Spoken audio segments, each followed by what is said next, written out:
Thank you very much for inviting me. What I'm about to share with you is we said 18 months ago, Nancy and I was a brand new member of this board. Last time I had taken an art class was 1962 as a freshman in college. I had visited and loved museums and loved art, but had never paid any attention. You know, I go into a museum, enjoy it, leave. Or I don't enjoy it and leave. Never really thought about it. And as I said, I hadn't taken an art class since 1962. I got asked to serve on this board, much to my shock. Really Overing and Lisa Carlin were the ones who approached me, and I, thought it was a punk routine. They were putting a trick, but I've loved it. So 18 months ago, the board was having a retreat in Scottsdale, Arizona. So Nancy and I decided we needed to be in Scottsdale at the beginning of the month, and we needed to be in Champaign, Urbana, and Chicago at the end of the month to celebrate our 45th wedding anniversary with two other couples who got married at the same time. But what do we do in those weeks in between? Do we drive to Scottsdale, back to Jackson, and drive to Illinois? So we decided, let's do something different. Let's do a road trip. And it's part of the country that we hadn't explored. So we decided we would take that month. It turned out 5,000 miles, 18 museums we visited. We stayed in some great hotels. We stayed in some dumps. We had some great meals at some restaurants. We had some really lousy fast food in some restaurants. We spent some time in the Wittenberg emergency room because Nancy got phlebitis while we were traveling for lack of movement of her legs. But the bottom line was we had a ball. And it exposed me to think about this museum, brand new board member. What does it mean? What does this place do? And how does it compare to others? In a strategic plan, one of its objectives, delivering a first-class visitor experience. I didn't have a clue what that meant. All I could relate to is what did I like, what didn't I like, in past experiences, having grown up in New York, etc. What we came to the conclusion after this trip was the collections, the content are really nice. They're great. But unless you as an individual quickly get engaged, you're entertained, and you walk away being educated, you're not going to have a first-class experience. So that really became a mantra. How do we get engaged? How are we entertained? And what did we learn? What did we educate? We came to the conclusion, first of all, that first impressions, Walmart, we're right. Remember a number of years ago they had the greeter, and everybody laughed at them? Well, first impressions really make a difference. We pulled into the Cowboy Museum in the parking lot. Nancy was on the phone with one of the kids. Pulled off to a corner. I got out of the car, was there within a minute and a half. One of the security people was there. Is everything okay? Looked, saw the Wyoming license plate. Where are you from in Wyoming? Jackson Hole. Oh, do you know my sister? Well, I didn't. By the time we walked into the front door of the museum, people already knew we were from Jackson Hole and were greeted. One of the museums in Santa Fe, we walked into the front door, and about as far as I am to you was a young lady sitting at a desk.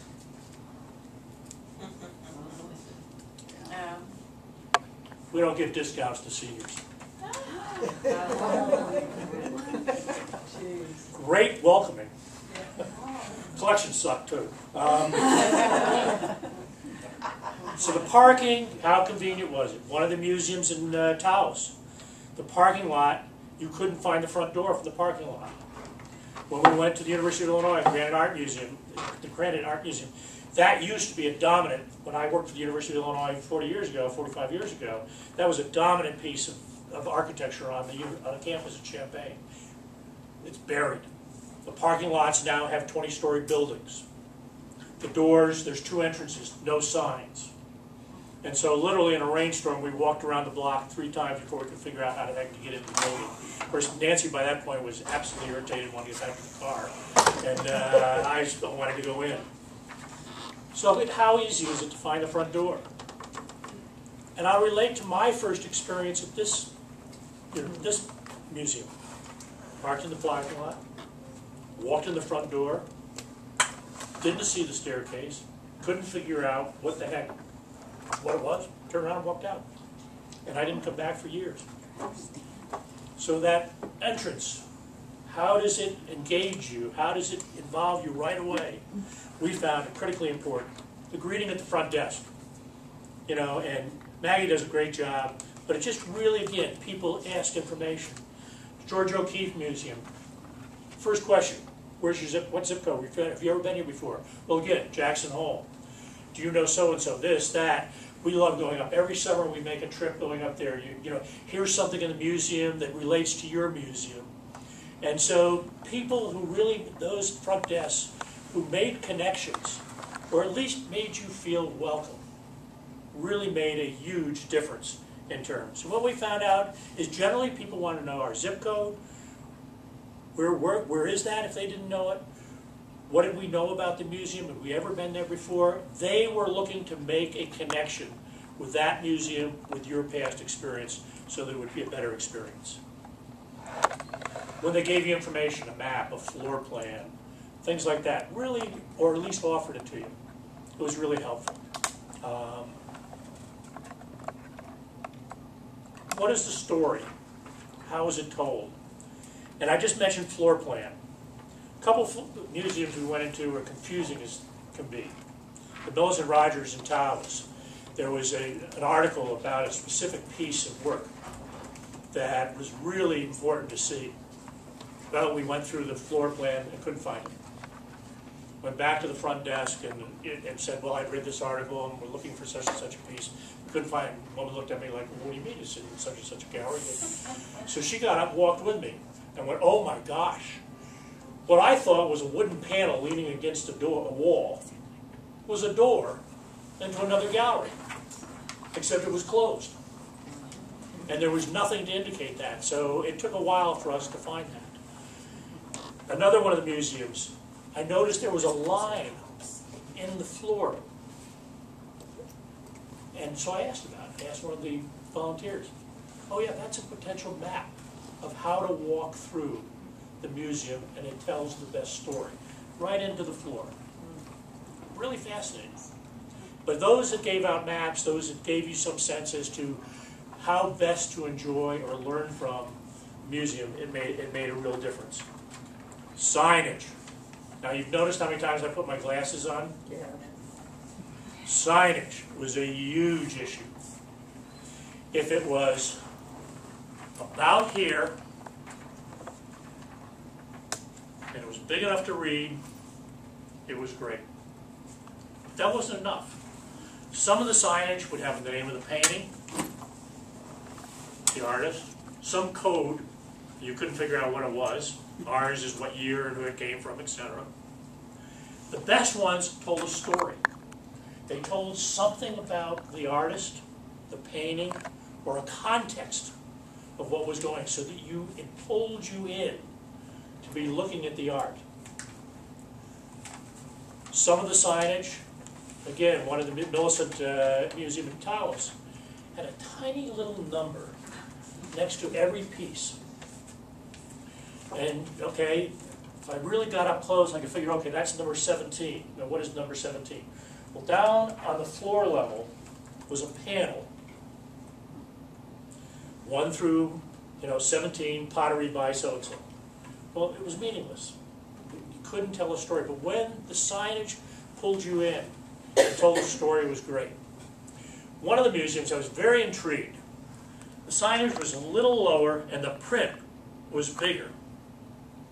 And print size really is important. So I asked one of the volunteers, I said, okay, what's the story? She said, well, we've done some research as to who's visiting our museum. And we're finding increasingly it's parents and kids, but more so grandparents and kids. So we needed to create the signage, the print large enough so the grandparents could read it. Put it on the wall at such and such so the kids could read it. And the story that they wrote in some of the galleries was aimed at about a 11 to 12-year-old. It wasn't aimed at a sophisticated art historian. And what they were finding was the grandparents and kids we're turning that into just an incredible experience of enjoying art, enjoying that, and involve both the grandparents and the kids could talk about it. The font, the location, the size, and all that. The printed material was really helpful. Anything that they could tell you a story about the gallery. Why? What's the purpose of this gallery? Or what's the story behind this artist? Printed material was great. I am a total Luddite. We just had a presentation on technology. You know, I still have a flip phone. But I found those institutions that use technology added to my experience. But it better work. Because one of the museums in Santa Fe, every gallery had these iPads and stuff and video. Almost none of them worked. And one that did, it's the first time I've ever sat down for about 12 minutes and watched a video in a gallery on a woman that was an Indian artist doing pottery. Nancy had called me over. She said, "This is absolutely fascinating." And it was. It kept my attention, which for me is almost next to impossible. But it was great. But more often than not, the technology wasn't working, and that was a real disappointment.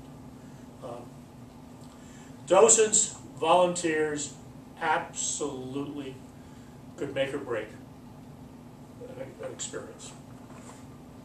When they weren't there, you had to figure out everything yourself.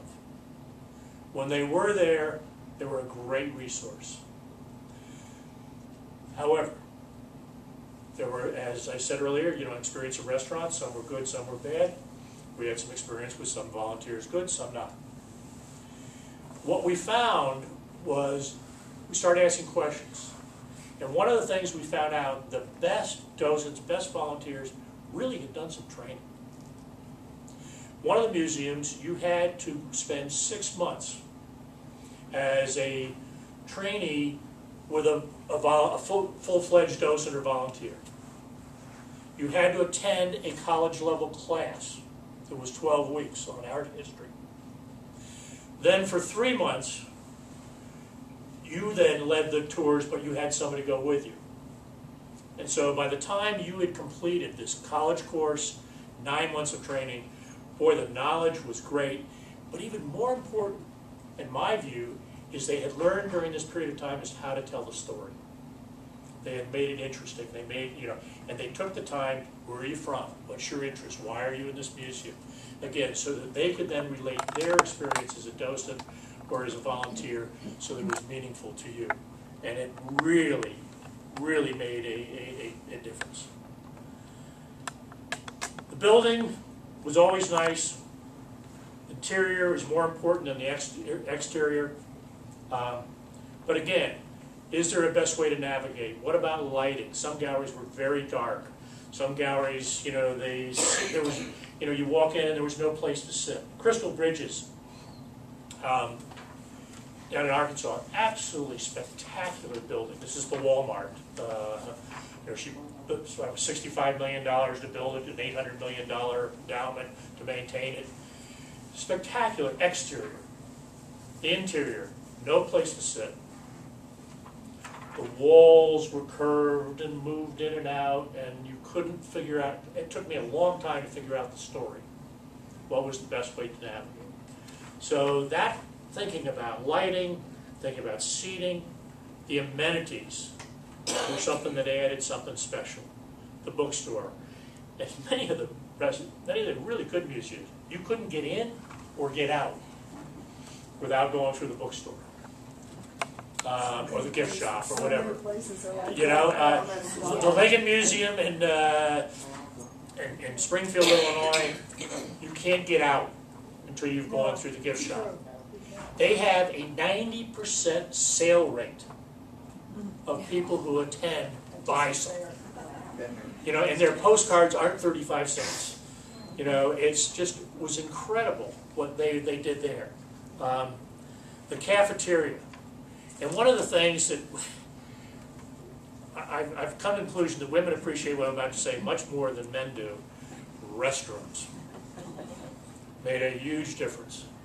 There were several places we arrived at the parking lot and I could have cared less about the content other than the restroom. that was what I needed to get to first. Well, as I said, we spent 5,000 miles, visited 18 museums, had a variety of great experiences and mixed experiences. But we then came back. And one of the first things I did was come back here and go through this museum with the eyes and the thought process that I had developed, during this experience. And I came to the conclusion we do a lot of things right, but there's also some things we could really improve. And, the visitor, the first experience, what do we do to really engage the parking lot? Particularly, I bring Bert Raines once. I brought Bert over here a couple times, as Carol has. Handicapped. It's used to be you could pull Bert right up to the front door. Now you can't, and there's certain weather conditions. Bert won't come. So we need to think about that. And Carter, made the comment she hopes that some of our observations. When I came back, I shared this information first with the Collectiveness Committee, then I got asked to do it with the board. Steve and I have had a number of conversations, Jim and I have had a number of conversations, a number of the board members, and as we have been looking at what do we need to do in this building to position it for its next growth, its next positioning. A lot of the experience that we've had, we've used as a basis for discussion. But again, I want to repeat, I think we do a lot of right. I really came away very positive about this institution at the end of the experience. And the things that I thought we fell short on, they were all things that could be easily corrected. There was nothing that was so substantive that we would never be able to deal with it. Yes? I just wanted to say something about the Millicent Rogers. I don't know, Bobby might remember, but when the docents went to Santa Fe and up to Taos, I thought it was the most lovely, fun place. We had a beautiful docent tour, though. That would have made a difference. That would have just Susan, you just proved my point. Yeah.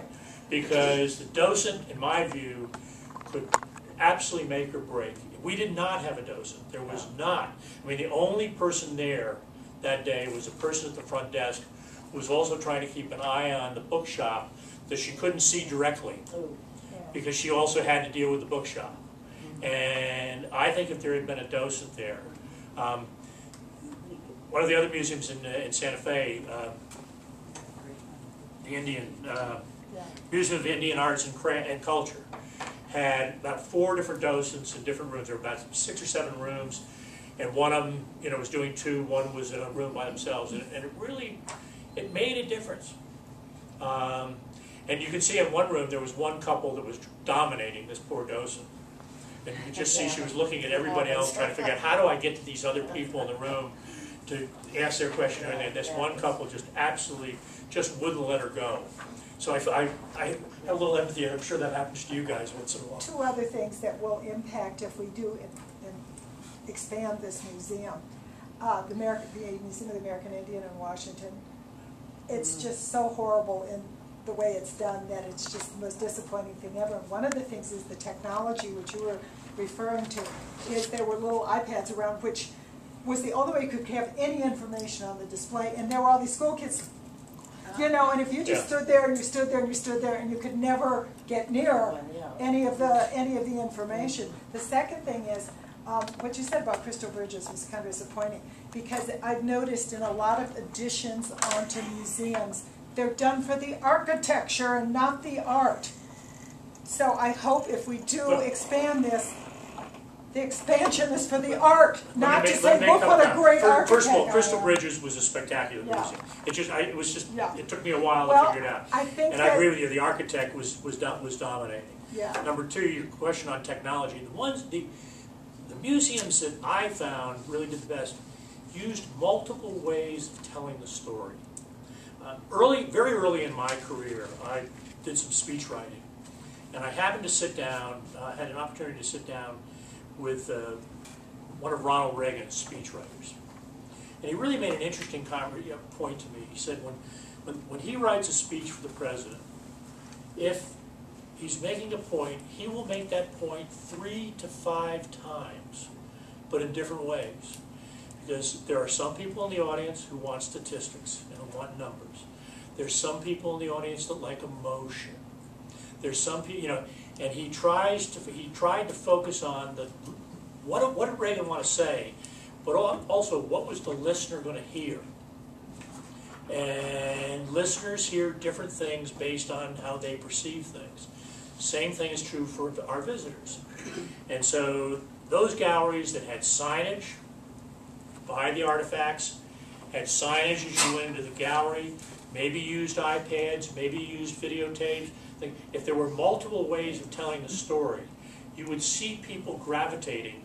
You know, some would walk over to the wall, look at the big sign. Some would be looking at this. Some would be looking at the videotape. People were gravitating to what they used to educate. And your comment about architects is really true. I mean, when Nancy and I built our house here, one of the pieces of advice we got was don't get an architect.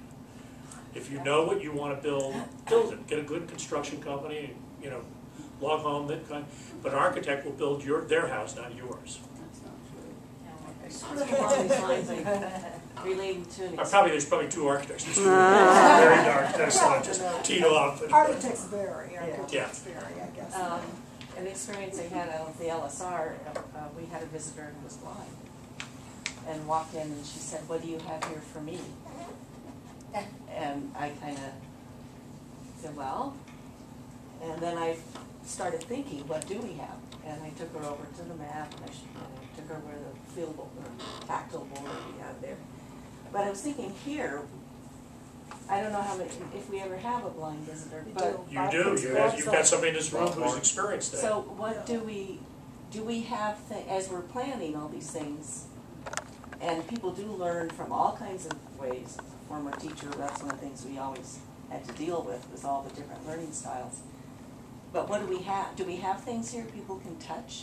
We don't tell them, we can't touch the sculptures. We have white gloves. We have white gloves. Okay. That And do we allows have, them have to we ever feel had, Sculptures. what am I trying to say, what they have for the blind? Braille. Like a Braille signage.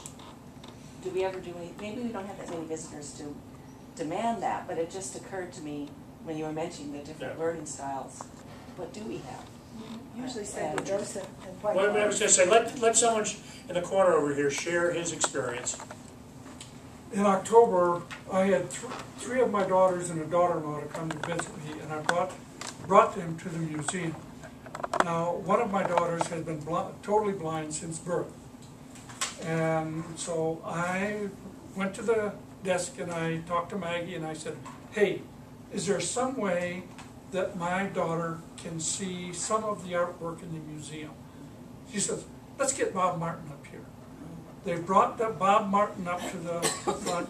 He brought a couple of pairs of cotton gloves, and he took Nancy around this museum and showed her everything that she could see with her hands. And he said, for him, it was an amazing experience, because he said, I would take her to an elk, one of the elk in the museum, and let her go over it and everything. And then he would take her to a different size of the same, and he said she'd feel, I wouldn't tell her what it was. She'd feel this and said, "Hey, this is an elk." And so he said it was a fascinating experience for him as well. As well as she was just thrilled. Yeah, She's quite a Nancy, special person. it was one of the few times that Nancy has been to a museum that she really enjoyed going to it, because it had something for her. So it's something that we need to build on. Now, you talk about the importance of docents. What about the age problems and working problems of the younger ones? Say more. Well, I understand that we don't have very many young docents here. We have some new ones, which is great. But, Yeah, we're also into it. we have very good. I thought that's where you were going with the question, but I want to make sure. It's an issue that we're not just facing as docents. We're facing, almost every organization, from a corporate world to nonprofit world to educational world, is experiencing. My parents, that generation, was a stay-at-home mom. My wife worked until she got pregnant and got fired for being pregnant. You know, our daughter has worked forever, you know, and two working families today, you know, once it was considered strange, it was odd, it wasn't needed, it was wrong. Today it's a necessity, and that's having huge impact. And what it does mean, it's not just us, you know, putting on my old corporate hat. It really means that any organization today must be totally attuned that the workforce they're dealing with today is totally different. You know, when I started my career 45 years ago, the workforce was very different than it was when I ended my career 12 years ago. And what's taken place in that 12 years just blows my mind. I'm glad I worked when I did and I retired when I did, because technology and workforce issues are so different today, I'm not sure I could deal with it. But it's a real issue. And we're going to have, what it means though, is we're going to have to continue to figure out how do we bring people in, how do we get them involved. And I go back, you know, the 3 E's. E3 was, you know, was our slogan. And the first word was engage. You know, and some people are upset that my second word was entertain. It wasn't educate. You know, museums are supposed to educate, we're not supposed to entertain. Well, bull. It's a form of entertainment in today's world. When people have a nanosecond attention span, are, you know, impacted by millions of things, we better engage and entertain right away, and then hopefully we can educate them. You know. Yeah, I do too. Yes. A couple things. Did you have any listening devices at certain museums? They varied. There were some that had wands. Okay. There were some that had, you know, when I came back here, we were just starting to experiment with the telephone. I did not see that anyplace else. But the technology, you know, whenever possible, I tried to talk to people and just, you know, gauge a docent or somebody at the front desk or, you know, whatever. And technology was, many people were still stuck in the VHS day, you know, the videotape. Right. Also, were any of the costs prohibitive at all? Were any of them super high? I just wondered, because I think we went from, what, John, 12 to 14 now? And I wondered if that's, I don't know, is that a problem? Bobby, it was not a problem for me because I'd set that as a goal and I had picked out where I wanted to go, and quite frankly I hadn't thought about what it was going to cost. I'm sitting here trying to remember. I think the most expensive was like $25. So we're sorry. I don't remember, other than those that were free. Yeah. I guess there were a couple that were free, and then, you know, donation. They had a donation box, but I don't think there were any under $8 or $10. So, you know, but no.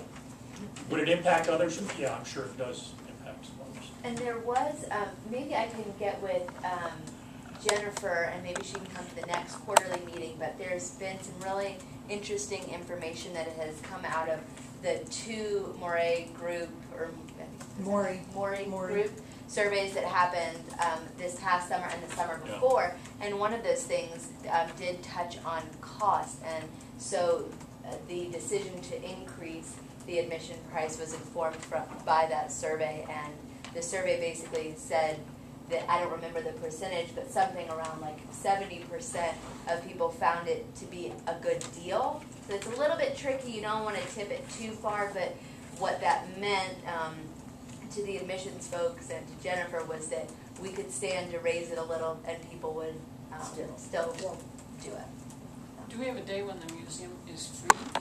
First Sunday. Sunday. First Sunday to Only be once a First month. Sunday of every month. 12 times a year, right? Yeah, and occasionally in the past there have been, like with You've done- Museum Day and Plein Air Fest is free also. We offer free access that day. Yeah, during Wild Yeah. Wednesdays. And Wild Wednesday dinners, but that's not really free because they are coming and buying food or wine. Well, Dick, thank you so much. It's so Yes. interesting. But we will. Great, thank you. And our next board retreat is in Seattle. Nancy and I will go visit the grandkids in Santa Cruz, and have informed our kids that we're leaving 10 days before the trip, and we're going to go up through Portland and Seattle and visit a whole group of museums up there and see see if our experience gets reconfirmed, or, now, I'm looking forward to it much more than she is. And Ellen's in Washington on Highway 90. It's just a small one. Yes. Down climber. Yeah. I just love that one. I make Ken. Well, I got on the map a little while ago, and we figured out it was 800 miles. So she said, well, you usually do that in a day, so we only need to leave the day before. And I said, I've gotten a lot older now. I have to really do go slow. And so I want to visit a few other places. That's great. But thank you, and thank you, and thank you guys for everything you do. You know, one of the things that I've been very fortunate in living in Jackson Hole has been involved with a number of not-for-profits, and this institution and you people get praise and looked at from a lot of other institutions of saying you do one of the best jobs in the valley. And so, again, as a board member, just as an individual, thank you very much for everything you do for us.